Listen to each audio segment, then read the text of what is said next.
we really need is you got to move away from believing that these public schools. Thank you, Bernard, for mentioning public schools. I think that's a great place to start.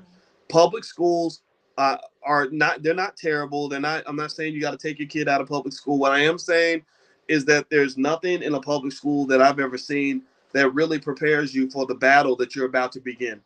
The weapons that you need in order to compete effectively as a black person in America are the weapons and tools that you will get from the community. Or maybe your child can get it from coming to listen to people like myself, Dr. Claude Anderson, or many of the other black thinkers that are out here that really care about what happens in the community. And so ultimately, when you're talking about harnessing the power of sports, you need a couple of things in terms of black people really taking control of the things that we produce and create for others. Here's the deal.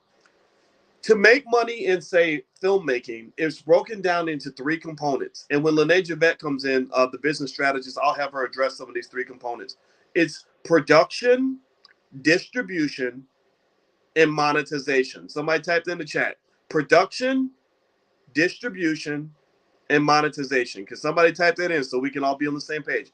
Production, distribution, and monetization. So if I want to make a movie, and I want that movie to make $1 billion, I gotta produce the movie. Means I get the actors together, the script writers, and all that stuff, and make a great movie. Then I gotta distribute the movie. I gotta get it out there. Maybe I get it through a streaming service, or I get it in store shelves, or whatever it takes to get it out there. And then I gotta monetize. I have to convert the customer. I have to find some way to make money from this thing that I've done. Black people are pretty good at the first of those three things. We are very, very good at production when it comes to whether it's entertainment or sports.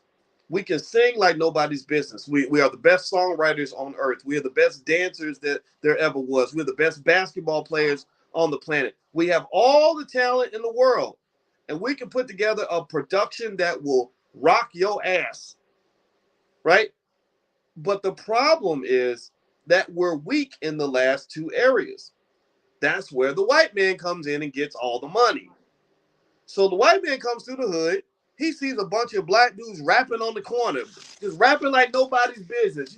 Beatboxing. Like just flowing like nothing. Because there's nothing that creates that breeds creativity more than extensive amounts of trauma. Right, so you're singing to just get it out. You go to church and you're singing to Jesus because your life is so terrible. And so the white man comes through the church and he sees the next Whitney Houston, and he says, "Oh my Lord, I want to give you a record deal. So come sign with White Man Records, and we're gonna make you famous." So because you've only thought about the distribution piece, there's nobody there talking to you about. Excuse me, you've only thought about the production piece. There's nobody talking to you about distribution or monetization. Well, you're excited. You're like, "Oh my God, I get signed with White Man Records. He's gonna make me famous."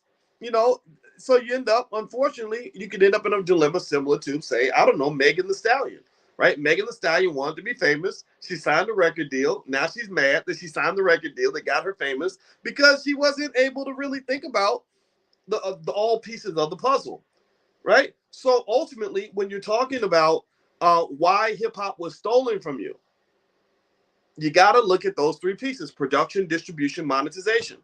We produced the best rappers ever. When they went to the South Bronx and saw those guys rapping, they're like, "We never heard anything like this before."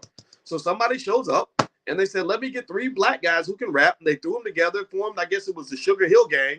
And next thing you know, is hip hop, a hip to the hip of the hip, hip a hop, and you don't stop a rocking. And they're making millions of dollars, billions eventually. And we mad. We like, "Man, that's our money. You took our money." But the problem was you were not in a position to protect your money because you didn't have two things that you need to protect your money. You didn't have the knowledge of the whole process. Russell Simmons had that. He's the only one, as far as major people in the hood at that time, that really had that. When he goes and signs Curtis Blow, he signs his brother Run. He just threw his brother in the group and said, "Okay, let's create a group. It's gonna be called Run DMC. Y'all gonna wear black sweatsuits, and you gonna have this kind of attitude. The king of rock that is not high." Literally, we're so talented that you could create like amazing groups just by gathering dudes off the street. Like the Motown did it. The Sugar Hill Gang. Again, these were not even guys that were really deep on the hip hop scene. A lot of rappers didn't even know who these guys were. They're like, who are these dudes? She grabbed them off the street.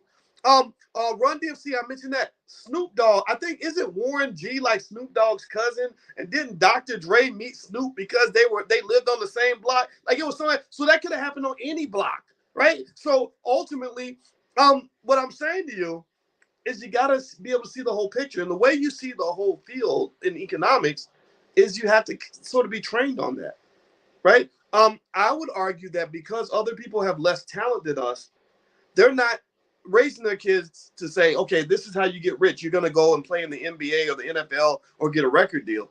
They're telling their kids, go find the talented black person who's good enough to get a record deal, and then you become the manager. So, you go find NWA and you're Jerry Heller. So Jerry Heller has access to a couple things. He ain't gonna rap. He ain't never been on an album. But Jerry Heller understood the last two pieces. He understood distribution. He said, I can make you famous. I can get you in front of the whole world. He also understood monetization. I can get you paid to rap. So ultimately, if we can fill in those last two pieces of the puzzle, then we win. We get to control the whole process from the beginning to the very end, as opposed to producing the best content in the world and then handing it over for somebody else to make most of the money, right? Do you follow what I'm saying? Do you get what I'm saying? So Dr. Anderson is also, so he's not just saying that we want to control the entire process, but also we want to control all related businesses that benefit from the process. Again, black economics has to be a team sport and a package deal. So that means that when you're talking about some kid from the hood growing up and becoming the best basketball player in the world, or the best rapper on the planet, or whatever it is that people do, there's always going to be another one next year.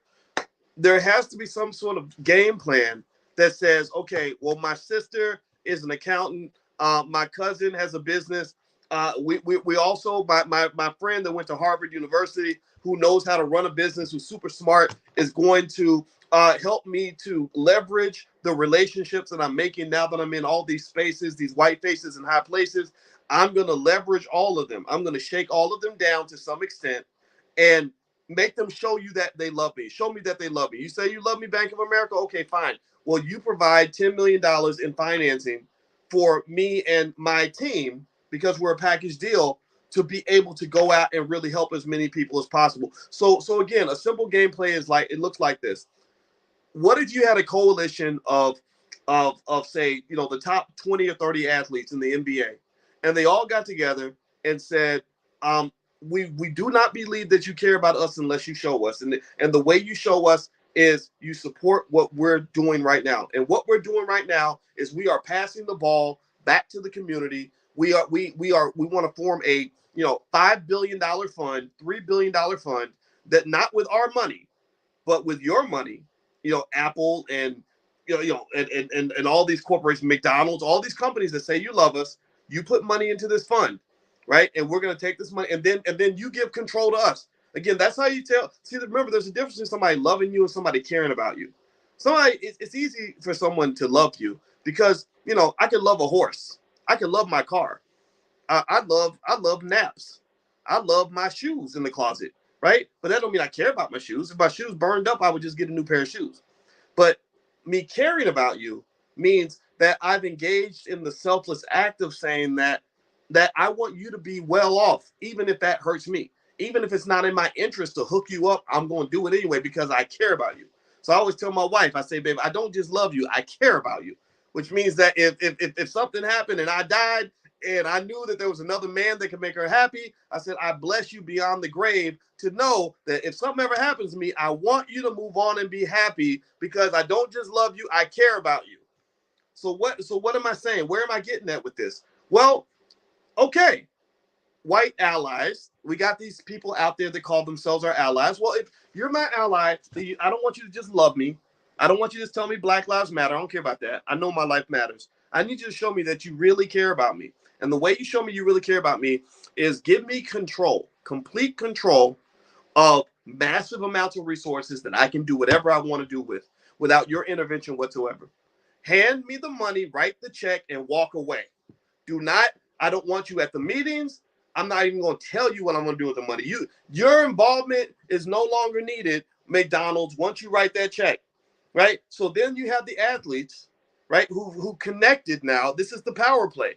You're connecting the power with the brain power. So they're connecting with all the Boyce Watkins types in the world. Let's say that. Let's throw that out there, right? I'm not putting myself in there. I don't care if I'm at these meetings or not. I'm really trying to set up for the next generation, right? But they're gathering all the Boyce Watkins types, and the athletes are getting together with them. They're saying, look, we shook down all the banks and corporations and all the sponsors, and they've helped us come together with a $5 billion fund for the Black community. Now, what we need y'all to help us do is figure out what to do with this money, right? And here's the deal. You've got tens of thousands of Black people out here who will never be famous, who know what the hell to do with that money. You know where they at? They're right here in this room. Some of y'all in this room running a hell of a damn good business with no funding whatsoever. They went to the bank and applied for several loans and can't get 20 grand from the bank, right? But you still making it work. A lot of y'all in here got degrees. I understand. I know my audience. I know the people that follow me. A lot of y'all are very educated. Some of y'all didn't go to college, but you're still educated. That's why you're here, right? So you're the people that they should be working with, right? They bring together this fund. They say, hey, y'all, we got $5 billion untouched. They're not with no intervention whatsoever. We can do whatever we want with this money. Well, the experts in the community are the ones who can say, okay, give me 100 million of it. And, of course, fully transparent, right? We document everything so we know where the money's going. There's accountability when you get money. And give me 100 million and I can go educate 100,000 kids. Or I can go create a school district that covers the entire United States. I can put a top quality Black-owned school in the top 50 cities of the United States, all across the country. You're talking about, again, mass industrialization. You've moved past first grader logic of saying, well, LeBron created one school. How great is that? I love LeBron and I love his school, but one school ain't enough, man. You can't feed everybody with one plate of food. You need 1,000 schools, right? So this type of scale would allow us to create 1,000 schools, right? So now we got a school district. Lord knows we got plenty of y'all out here running white school districts. You're I'm sure somebody in this room is a school principal. I probably got some superintendents in here, so a lot of teachers, a lot of social workers and counselors. If the money's there, y'all ready to do the work. The problem is that the resources are not there. The athletes have access to the resources, but we don't need their money. What we need from them is two things. We need their platform and we need their power. We need them to go shake down these corporations that are funding these NBA games and all this other stuff. And then we need them to say, okay, once you put the plan in place and we've got 500 Black-owned schools set up all across the United States, I will use my Twitter platform with 80 million followers to tell everybody and their mama what we built so that we can generate all the revenue that we need. Because when you have people, you have money. If you understand anything about business, you know that when you have people, you have money. Jeff Bezos is one of the richest men on earth because the first thing he did when he started Amazon was he started collecting people, right? So we've got everything we need. We just have to plug the pieces together. So I'm tired of playing with these people. I'm serious. I'm just sick of it. I'm sick of playing nice. I'm sick of being polite. I'm sick of waiting for people to figure it out. It's very frustrating for me because I think the answers are out there. We just have to decide that we want to implement them. Okay. So let me see here. Okay. So Lene's going to come on in a minute. All right. So let me read a little bit more, and then I'm going to bring Lene Javette in. And Lene is an awesome lady. And I told you, she's a business strategist I've worked with for years, and I have so much respect for her. So let me read a little bit more. So here's a section on page 209. This is Black Labor, White Wealth by Dr. Claude Anderson. It's called Building Wealth Through Black Music. He says, much of the American popular music, from rock and roll to jazz, swing, and gospel, is rooted in Black music. Most other African art forms were destroyed by slavery or diluted to such an extent that the original distinctive characteristics were lost. But the musical aspect of Black culture survived and slavery has prospered. Sorry, scratch that. The musical aspect of Black culture survived slavery and has prospered. Sorry about that. Though many Black individuals have become successful as artists, they have failed to fully access or control the money generated by the music industry. They have not had a strong presence in the production, distribution, marketing, or sale of music, or the related legal or business work. Black music is the basis for one of the world's wealthiest industries. It has a unique role in popular world culture. The wealth and power of the music industry offer the most compelling reasons for blacks to recapture control of the cultural resource. The roots of black music and dance. White society's interest in black culture and musical art forms is deeply rooted in history. They've been fascinated with you for a long time. They've always loved black musicians, not just recently. Whites were fascinated by African customs, especially native dance and song. The black Africans' physical movements were rhythmic, uninhibited, and sensuous. Whites found their dancing, singing, chanting, cries, and other sound effects compelling, erotic, and emotionally stimulating. Whites liked to observe blacks performing, not only because black art forms conveyed a sense of contentedness, but because whites were entranced by the black style. They liked what they saw, they liked what they felt, and they found ways to manipulate it, control it, imitate it, and make money from it. Kim Kardashian. The conversion of African music to New World or Black American music began aboard the slave ships as the music was transformed in response to the horrible conditions of enslavement. The slaves expressed their physical and psychological pain through song, music, and dance. Captains of the slave ships gave slaves opportunities to sing, dance, and express their sorrows. These releases of emotion were like a drug that raised the slave spirits and burned off surplus energy, quelling. This is tragically terrible. This really makes me angry to read this. Um, it burned off surplus energy, quelling pent-up hostilities that represented a constant danger to their white captors. During the long voyages from Africa to the New World, both the slaves and the crews looked forward to these release rituals, which became known as dancing the slaves.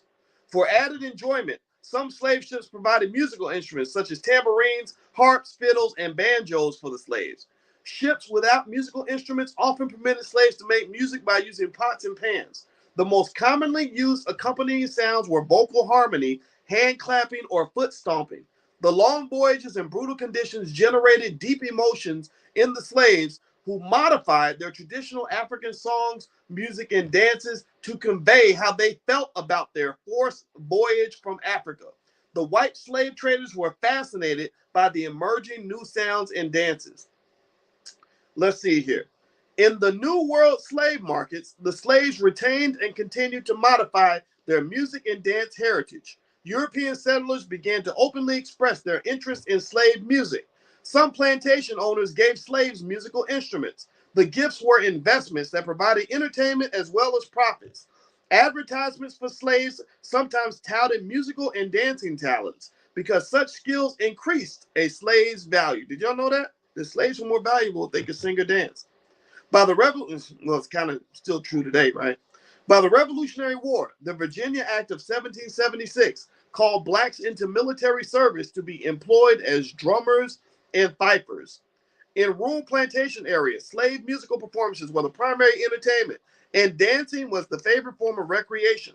Throughout the South, slaves played fiddles, banjos, and drums at their masters' special plantation balls. Whites developed an appetite for the distinctive way that blacks played the jig and other Negro tunes. Doesn't it? I mean, this really, I mean, I want you to connect this to how white people respond to hip hop music. The same thing. A lot of these niggas don't even know that they just dance in the jig. They just think they're doing something different. No, it's the same minstrel show. It's the same process. So anyway, enough of that. Enough of that. So the point here, and before we move to our lovely guest for tonight, Miss Lene Javette, the one and only, I want you to just kind of understand and what I'm picking up from this chapter. This is page 210, Black Labor, White Wealth by Dr. Claude Anderson, which you can get a copy at powernomics.com. What I want you to just really see is all of the potential that exists within your community. That's the point. If you talk about increasing our business knowledge, our understanding of economic systems, our understanding of how industry works, that's going to be a major play because the unity is already growing. I see a lot of athletes and entertainers who want to help. I got an Instagram. I never checked my Instagram messages, but I looked at one and I got it a year ago. It was from Rajon Rondo, who I think he plays for the Lakers or maybe plays for somebody else now. And he messaged me and he said, why do you think athletes are sellouts? And he was mad. He was fired up. And I love the fact that he was fired up because that means that he cares. People who don't care don't get fired up. He felt offended that I even suggested that athletes or something. I said, no, I didn't feel that way. But I loved it. I love the fact that, and this is not just true with Rajon, there are lots of other athletes who feel the same way. They really, I think, want to do better. And I think in order for us to do better, we have to know better and teach ourselves better, right? So that's maybe a good segue into Miss Lene Javette, because Lene is one of the best business strategists that there are, one of the smartest Black women on the face of the earth. And I want to start off by asking Lene, how you doing today? I'm doing good. I'm the first Black woman on the face of the earth. That's excellent. Oh, let me just tell you, I've worked with Lene for years. I think we've been working together since, what, 2014? Yeah. Yeah. We're coming up on a 10-year anniversary pretty soon. Yeah. And you're really good at what you do, and you're a hard worker and very solid, very detail oriented, and also she's really good at managing relationships. And I've told you this in private, but I think it's important that I say it publicly so people know this. You know, Lene's one of the best people I've ever seen in terms of understanding all the soft skills necessary to succeed in business. And so I did that. I took that special step of inviting Lene into this sacred space. So we're bringing her into the church, y'all. So I hope y'all will greet her and hear her out. She has something going on called the Black Pow Her Conference, HER. And I really think you guys are going to be really impressed with it. So, Lene, maybe if you want to just tell us about it, and I'll even pull it up on the screen so you guys can kind of see what she has going on with this. Go ahead. Oh, thank you. Well, first of all, hello, good evening, everybody. B1, I see it in the chat. We all here, we family, cousins. Yes, so I have this event. It's called the Black Power Her Business Conference. And first, I want to just say that I believe that economic empowerment for our community is going to come through entrepreneurship.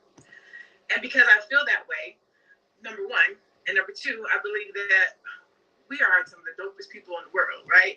We have some of the freshest businesses in the world. We get a bad rep in the streets, but our businesses are not bad, right?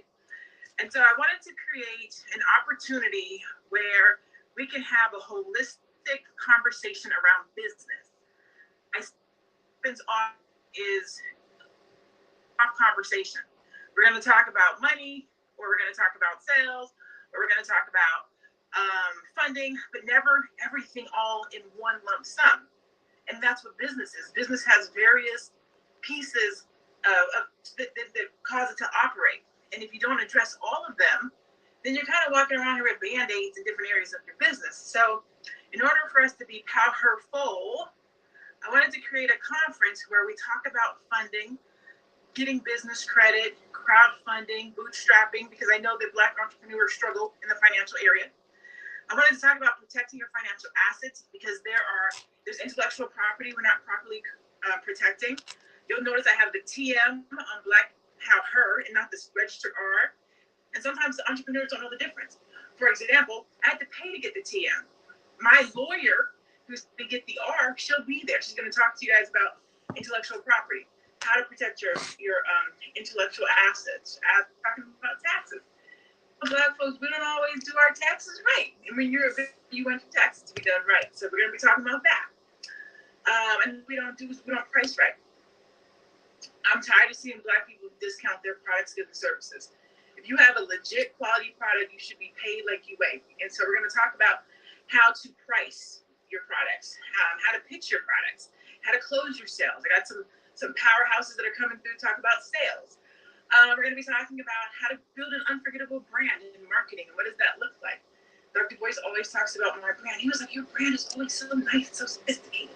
There's a strategy to that. And I want to make sure that Black business owners have a great brand and they know how to market themselves. We're going to talk about social media, what should you be posting. I'm going to do a keynote on white labeling. So for those of you that either have a business or don't have it, but would like to have a business around a product, I'm going to talk about that. It's an untapped market in the Black community. We're running around trying to recreate the wheel. You can literally create a product with the white label tomorrow. It's super simple. We're going to talk about the profitable team, but all aspects, because everybody's not at the same place.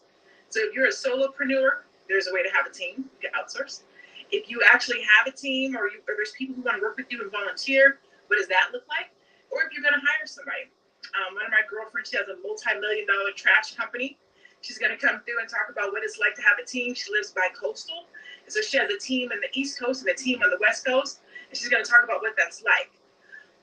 But I didn't want to forget the people who are just starting a business or thinking about starting a business. So we have creating a life-changing side hustle. What does that involve? What does that take? What should you be looking at when you're transitioning from the 9 to 5? Just the stuff that I wish somebody had told me when I got started. We're going to be talking about increasing cash flow with multiple income streams, because that's the Black entrepreneur struggle. They say do one thing and do it well. And I agree with that. But you can take one thing and do it 6 different ways, right? Mm-hmm. So we're going to talk about how you can take that one thing and do it 6 different ways. Can you turn that into a book? Can you turn that into merchandise? Can you make it a product? Is it passive income? Can you become a speaker? Like, there's all these different ways that you can increase your revenue, diversify your. We're going to talk about my favorite, making money from an online course or digital product. I see Anthony Ruffin is in here. He said Lene is the GOAT. So I'm going to talk to you guys and show you guys how to create a product digitally, whether it's a course or a digital product. Anthony went through Course to Currency when I did it. He has a dope school. We're going to actually be showcasing it at the conference, so you guys get to see his school. And then we're going to talk about the spirit of an entrepreneur. Queen Vicky Diller is going to come through and really just bless the people in the audience with what it means to be an entrepreneur. What is that spirit all about?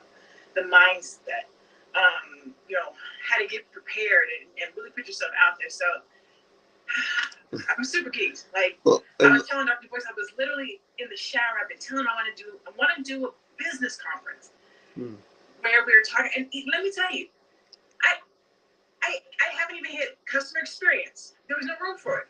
I can't even talk to you guys about sponsorships, because I've raised over $25,000 in sponsors for my events. Like, I wish I could tell you guys how to get other people to pay for your events. There was no room for it. I can't even talk about nonprofits, but I'm going to do another one where I can come and bring some more stuff in. But these were kind of some of the biggest issues that I'm seeing Black entrepreneurs struggle with right now. And so I wanted to put this conference together. I came up with the concept in the shower.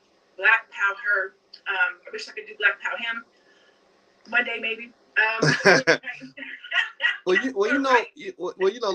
me say this. Some of you were asking for the link to join. I think, and the reason I think tonight is important is because you have actually one more day to get. I said 48% off, but actually I think you gave 50% off the general admission fee for the conference. It's going to be March 5th and 6th from 10 a.m. to 3 p.m. And so the link is actually in the chat, everybody. And also, if you don't see that link, if you just go to BoyceWatkins.com, I put a link up on my page, and that discount ends tomorrow night at midnight. And so that's important. And then also, I think I'm wondering, Lene, I mean, to me, Black Pow Her means all the speakers are women. But what if I'm a man and I just want to support and I want to pick up the game from the women? Is that something that's allowed, or men just blocked out completely? Yes. Because I am the type of a mentor, teacher, coach, whatever you want to call me, strategist, who has a decently even male and female audience. I'm actually like 49-51. So I never, tell my brothers that they can't show up. So Black Pow Her, it is a Pow Her full panel of Black women. But if a brother feels like he can come in and learn and there's cool to learn, he is more than welcome to come in and learn and engage and get this knowledge we're about to be dropping. Yeah, and I like that. I like the idea. I like the idea of Pow Her, because I've made no secret of the fact that I think as a community we have to be real clear about supporting our extraordinary women and what they do. I think that's something that I've seen people kind of go back and forth about that, right? Sometimes there's like a little bit of a weird gender awkwardness where sometimes you see some conflict, but I think as men, the same way I go places and I'll see a panel full of men and the women will listen and pay attention. There's probably a couple million women that's almost look at me like a pastor. They give me that respect. And to me, in the way I was raised is that you're supposed to reciprocate that, right? Like, why would I sit here and act like I have all the answers all the time and my wife has none of the answers when she got a PhD just like me, right? So I would encourage all the men that are in here to listen to women listen to Black women. They have a perspective. They have a right to speak in every kind of conversation. And in one area where you see that disparity is, if I was to ask you, let's do this. If I were to ask y'all, who's the most famous Black male attorney that you can name? Name the most famous Black male lawyer you could think of in America in the last 20 years, dead or alive. Who would you say? I'm gonna give you a second to answer. A lot of you would say either Johnny Cochran or maybe Ben Crump. Crump is the one that's alive. Cochran is deceased, but those are kind of the top two. Now, who's the most famous Black female attorney in America? Can anybody name who's the female Johnny Cochran? Can anybody name the female Johnny Cochran? Give me a yes or no. Can anybody name the female Ben Crump? Somebody said Kamala Harris. So y'all over here clowning. Okay, maybe Loretta Lynch, maybe, but I don't know. I don't think. So my point is to say that I just really think that men get opportunities to be elevated in ways that women don't. And I think we should just elevate each other. Like, that's what family does, right? So I'll tell you what, I'm sending my girls to the conference. My daughter is doing a hair care brand. I said, you need to be here because I need you to see how kick-ass Black women roll. And also, this is, I think, a great event for everybody who doesn't want to have to figure it all out by yourself. You know, that's a big problem. And I've seen that a lot with men and women, but I think specifically about women, where Black women, I think, have this superwoman thing that they're kind of expected to uphold and maintain. And I think it's always going to be there. I don't think the term strong Black woman is necessarily an insult, but it does carry a certain weight, and you have to know when the weight is too much. Or better yet, you have to know a better way to carry the weight. Like, you're carrying a heavy weight and you got it all on your shoulder, and they say, no, just distribute your weight a little bit better, and you can still carry the weight, but you're carrying it different, right? So if you're a strong Black woman who's carrying the world on her shoulders, that's going to kill you. But if you're a strong Black woman who's carrying the world with a team of people around you that are helping you, supporting you, and uplifting you, then you can do anything. You absolutely can. It's one of the reasons why I put Build a Profitable Team on there, because as Black women, a lot of times we're thought to be the strongest, and so a lot of times people don't come and ask us for help. Do you need help? Can I help you? And I raised my hand. I mean, you've had this conversation before. Sometimes I'm too strong for my own good, and I won't ask for help. You'll be like, Lene, do you need help? I'm like, no, I got it. Yep. But you get to a place where you need to know how to ask for help, but you also have to know how to delegate, and you need to know where you can find help. And so, although the conference is going to be amazing, baby, let me tell you, this master plan, this workbook that I'm putting together for the people, that is where it's going to be amazing. I'm going to help you guys with your business model canvas, and if you don't know what that is, you ought to just go in right now and pay and get registered. If you don't know what a business model canvas is, it's going to have a 2022 goal planning, which you should already have done, but if you don't, you can get it then. It's going to have the steps to starting a business, in case you don't know. It's going to have cash flow and passive income ideas. So if you've been trying to figure out how to increase your revenue or go into business, you're not sure what to do, it's going to have a list that'll break that down for you. It's going to have a business tools for success list, because people ask me all the time, what do you use for this? How do I do that? It's going to literally have a toolkit on all the different softwares and programs that I use. It's going to have where and how to build your team. So if you're struggling to find people to work with you, I'm going to give you a guide on what to do, where to find them. It has how to build your credit guide. So if you've been struggling on business credit and you want to fund your business through business credit, it's going to actually have a breakdown on how to do that. A business budget and expense tracking, the basics of crowdfunding. It's not going to be my full crowdfunding course, but I'm going to at least give you the basics. So if you're thinking about funding a business or doing a crowdfunding campaign, I'm going to give that to you. The Mastering the Arts of Sales, I've had those ladies that are going to do some tips for you. So maybe a pitch, maybe a little script to kind of walk you through selling what you do.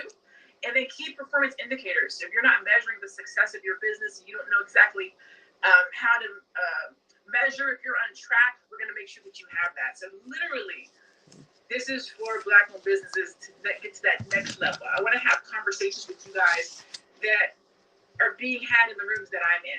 And sometimes, and this is not a pat on my back. This is not a pat on my back or a boast. But I'm in $5,000, $10,000, $15,000 rooms. And when I look around, I'm the only Black person in those rooms. And sometimes it makes me feel a kind of way that you have to pay to play. So I go into these rooms, I get the knowledge, and then I come back and I be like, yo, let me tell y'all what they talking about in these rooms. Let me tell you what a business model canvas is. Let me tell you how you get this business credit. Let me tell you how you do these things so that we can all be on that same level and be able to afford those rooms and going into. And I'm not saying we got to be sitting at other people's table. That's not what I'm saying.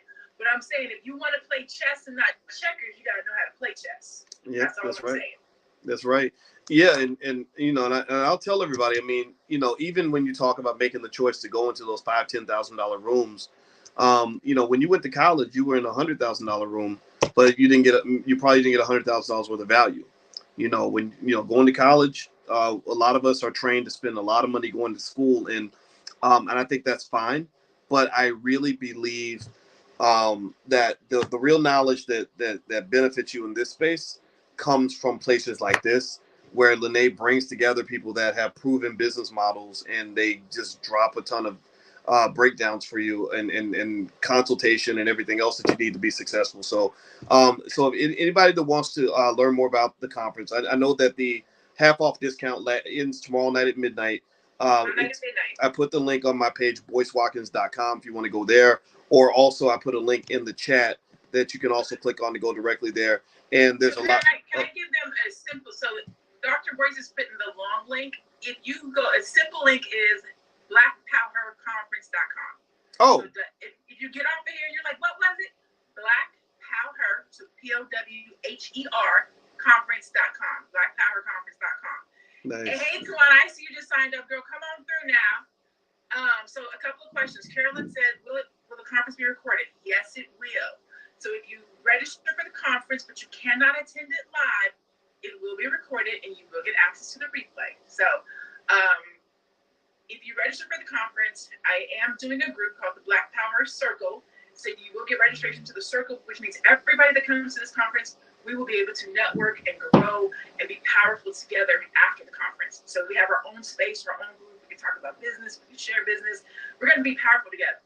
Yes. So if you don't catch us live, you'll be able to catch us in the group afterwards. But you do get access to the replay. Somebody else asked, was this good for Canadians? If you do business in Canada, then yes, it's good for you.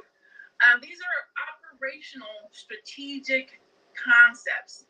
And unfortunately, a lot of times when entrepreneurs start their business, they skip these steps and they just get into business. And then they're like, well, how come I'm not making money? Well, how do I get business credit? Well, what's my business model?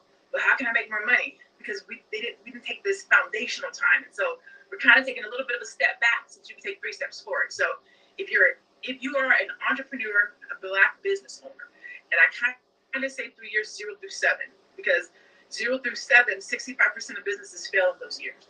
And a lot of that is because they don't have this information I'm going to be sharing with you guys. And so I want to make sure that you get this information so that you can get past year 7. I will be 10 years in business, full-time entrepreneur next year. Those first 7 years are very difficult. I don't know if Dr. Boyce can remember way back then. I remember. Those first 7 is when you need the most information, and it's hard to get it because people charge a lot. This is a $2,000 conference that basically I'm putting on. I have 20 powerful women coming to speak, and $2,000 conference that we're doing for $199 and $299 full price. Right now it's half off, so $99 and $149. But that's because I am the one. That's because I do want to make sure that you guys have the same knowledge, information, infrastructure that everybody else has. Yes, yeah. And so to answer Shanita's question, yeah, the discount ends Thursday night at midnight. And I wouldn't have brought it to you guys in this space if I didn't believe in it. I've worked with Lene for a decade, and I have tremendous faith in her ability to deliver. She's delivered for me on many occasions. So so I have no problem endorsing what's about to happen here. I think it's going to be epic, and I'll be in the crowd too. So I think that's pretty awesome. So the link is right there in the chat, or you can also go to blackpowerconference.com. Is that right? Blackpower. Yes, blackpowerconference.com. Okay. All right. It is also, I also put the link on my website. So I look forward to seeing you guys there. And on that note, answer one more question, Dr. Boyce? Yep. Elijah Cox. My wife will be starting her home child care business. Would this be good for her? Yes. So this information is good for anybody that has a business or anybody who is starting a business. So if you have a business, it's the information that will get you to the next level. If you don't have a business and you're thinking about starting a business, it's the information that's going to keep you from making a whole bunch of mistakes. Mm-hmm. So if you're between years 0 and 7 and you have a business, it's going to be helpful to you because you need to know marketing, you need to know branding, you need to know how you make money, you need to know different cash flow options. So if you have a business or you're thinking about going into business, this conference will be for you. All right. So if you want to have a busyness or a side hustle or whatever it is, these experts can show you where the gold is buried. So it was great to see everybody. And next week, Wednesday night at 8:30 p.m. Eastern, once again, we will meet again for the book club. We're almost done with our book, Black Labor, White Wealth. Once we finish that, we'll do Powernomics. And again, blackpowerherconference.com. That's HER. So feel free to go take a look. Men and women are invited, but women will be the ones gracing the stage. And so congratulations on a great conference, Lene. And I hope everybody had a good time tonight. Your friends too. Make sure you tell your friends, bring your friends. I had a pastor hit me up today and bought 3 tickets for his congregation. He was like, how can I pay for 3 people? And then I was like, I'll send you an invoice and then we can send it. And he did, right? Lickety split. So you can also sponsor folks. Yeah, I like that. I mean, I like you, I would encourage everybody to try to find, if you have good relatives or good friends that you can learn with as a group, that's so great. A business group is a great way to come together and literally create wealth as a collective. When you're talking business with other business-minded people, you're going to come up with ideas on how to make money. And Joanne, the recordings will be available afterward. And I just encourage everybody to move forward. Whatever your goal is, whatever your dream is, just do it. You got the experts out here that can show you. And this conference is a great way to do that at a very, very reasonable cost. In fact, that reasonable cost is actually cut in half until Thursday night at midnight. So feel free to go to blackpowerherconference.com, or you can also go to boycewatkins.com. I'll put the link on my site as well. So take care, guys. God bless you. Thanks a lot, Lene. All right, everybody, have a good night, and we will see y'all next week. Take care. Bye-bye. Good night.